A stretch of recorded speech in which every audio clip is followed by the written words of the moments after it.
اعوذ باللہ من الشیطان الرجیم بسم اللہ الرحمن الرحیم سورة الفجر بسم اللہ الرحمن الرحیم والفجر ولیال عشر والشفع والوتر واللیل اذا یسر.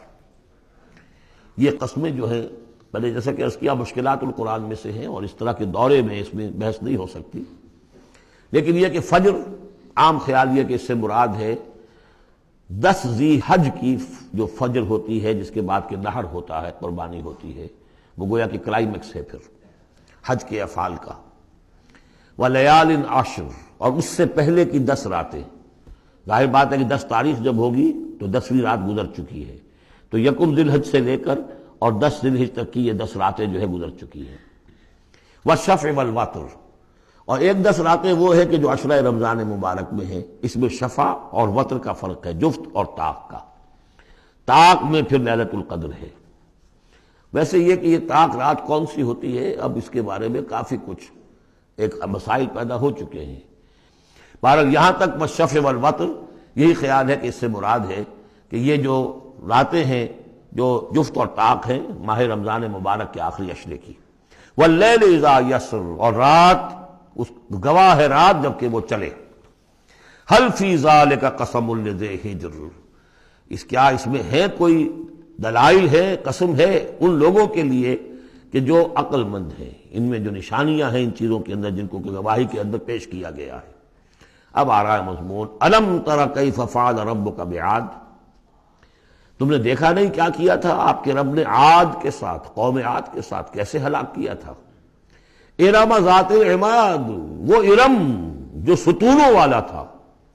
خیال یہ ہے کہ ارم جو ہے یہ قوم عاد کا شاہی خاندان تھا، جیسے فراعنہ مصر کے، نماردہ عراق کے، تبع یہ تھے یمن کے، اور ارم جو ہے یہ قوم عاد کا جو خاندان تھا بادشاہی، ان کا لقب تھا.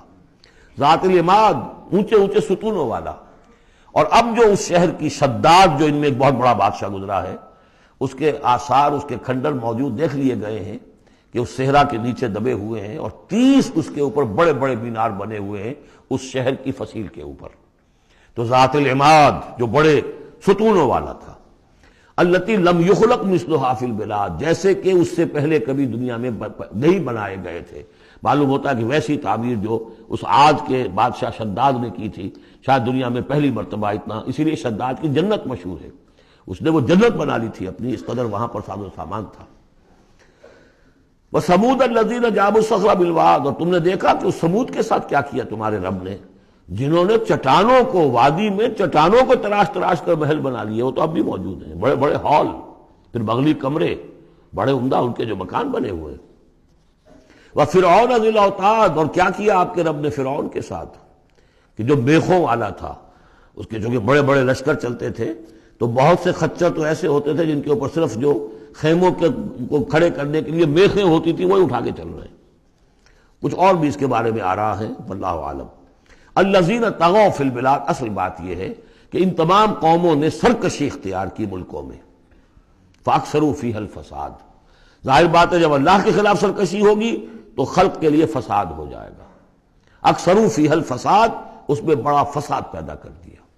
آج جو فساد ہے ہیوز اور ہیو ناٹس کا، نارتھ ورسز ساؤتھ، ایک فساد ہے دنیا میں، ہے چل رہا ہے. جس طریقے سے کہ پیسہ کھینچ رہی ہیں یہ قومیں، G7 اور G9، یہ اگرچہ ان کے لیے بھی پرابلمز پیدا ہو رہے ہیں، اور بھی دور فلک ہیں ابھی آنے والے، ناز اتنا نہ کرے ہم کو ستانے والے، ان کی بھی اپنی جو ہے اندر سے رگیں کٹ رہی ہیں. لیکن بہرحال ایک زمانے میں انہوں نے فساد مچایا. ظہر الفساد فی البر والبحر بما کسبت ایدی الناس فصب علیہم ربک صوت عذاب، تو پھینکا اور دے مارا ان کے اوپر ان کے رب نے عذاب کا کوڑا. عذاب کا کوڑا تھا جس سے آل فرعون بھی ختم ہوئے، اور وہ عاد بھی تباہ و برباد کر دیے گئے، قوم ثمود نسیہ منسیہ کر دیے گئے.